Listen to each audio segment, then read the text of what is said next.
Hi there. Now, if you want to compete with somebody else using the platform of LinkedIn, how do you do it? So if there's someone in your area of expertise, they could be in a different place, don't have to be necessarily in the same physical location, but say someone who you want to model and they seem to be doing fairly well, you can look at their profile and see what they're doing. Now, it all starts with keywords. So keywords are relevant for SEO for websites, but they're also relevant on LinkedIn.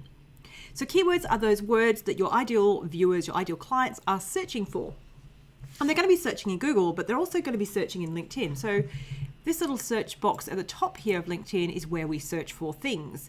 If we click and go to advanced search, we will be given a range of options where we can put keywords into different parts of LinkedIn. So if we wanted to search for people, we click on people, and we can search up the top here. We can search by name, we can search by keywords, titles, and down the side we can narrow the selection. So we can go first level connection, second, third. We can uncheck everything, which means we're searching LinkedIn. We can uncheck first. We can enter, it's reset itself. If we click on keywords, we can enter titles. So say for example, I want to find people with, let's go LinkedIn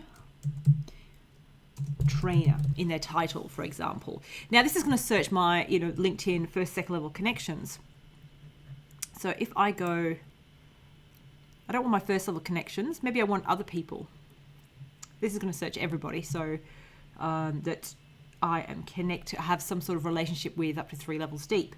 I can pick an area. So if I pick UK, for example, let's see who comes up. So there's a range of people in this list. And I can scroll down and see who they are, see what they're doing. So I could limit it to first level people I'm connected to. I can limit it to, let's get rid of that one. I can limit it to second level, so that means we've got a connection in common, so people I don't know. So if we look on the list here, there's a couple of my colleagues, Greg and Angus. Mark Williams, I expected him to be there as well. So say Mark's a person I want to check out. If I go to his profile now keep in mind with my profile settings, I'm fully visible. So he knows I'm looking at him. He'll get a flag say Joe's looking at your profile. So my tip is if you want to research someone without sort of flagging that you're looking at them, change your privacy settings and go into anonymous mode and do this first. Now, if I want to know where's he using the term LinkedIn on his profile, I'm going to expand his summary. So if I do Control F, it'll bring up the find box at the top and I can type in LinkedIn. I'm just going to use LinkedIn as example, enter. So 39 matches, it says at the top here. So LinkedIn occurs 39 places on his profile, but that's only the bits visible. So if I scroll down, for example, so if I go see a description here, click up here, do it again, 56 now. So it's only searching what's expanded. So anything that's where it's behind a see more link, obviously it's not going to search. So then I can scroll down his profile and just see where exactly is he putting LinkedIn. So he's got it 3 times in his headline here in terms of what he does. It's in his summary a few times. So I can scroll down his profile and have a look at where he's using the word LinkedIn. And as you can see, it shows up quite a lot. So think about, what do you do? And what words are you using? And how many times are you actually using them?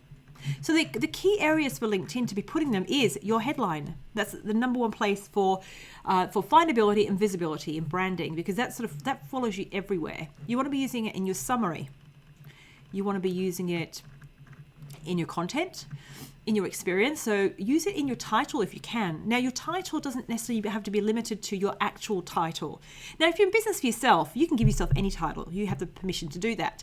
If you're an employee, you're often given a title. But even then, don't be boxed into the title. So say you're a project manager, add some context to it. You might say what kind of project manager you are. So use your keywords. Talk about the problems you're solving as part of that.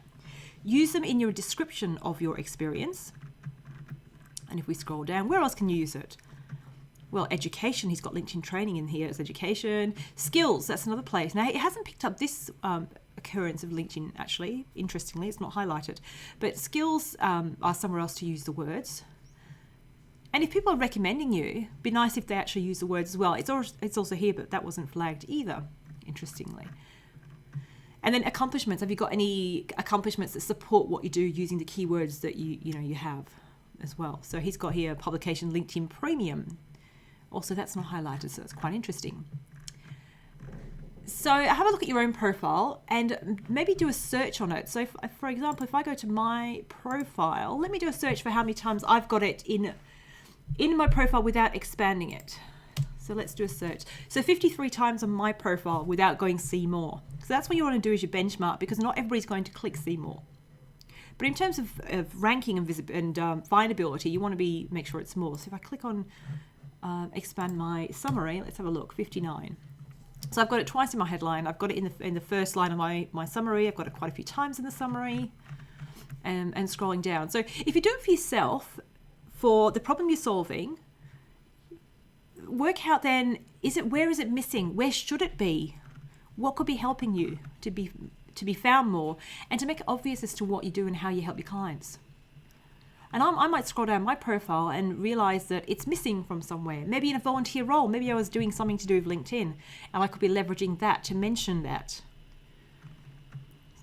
So hopefully this has been helpful. So go into anonymous mode first if you need to, and go to your competitors or colleagues or just people you admire. Look at what they're doing. Do a search on their profile for the keyword.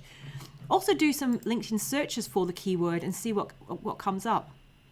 Click on the magnifying glass to go to the advanced search area and use the filter, the different areas and the filters down the side to actually work out who's doing what words are they using, who are these people coming up in the list.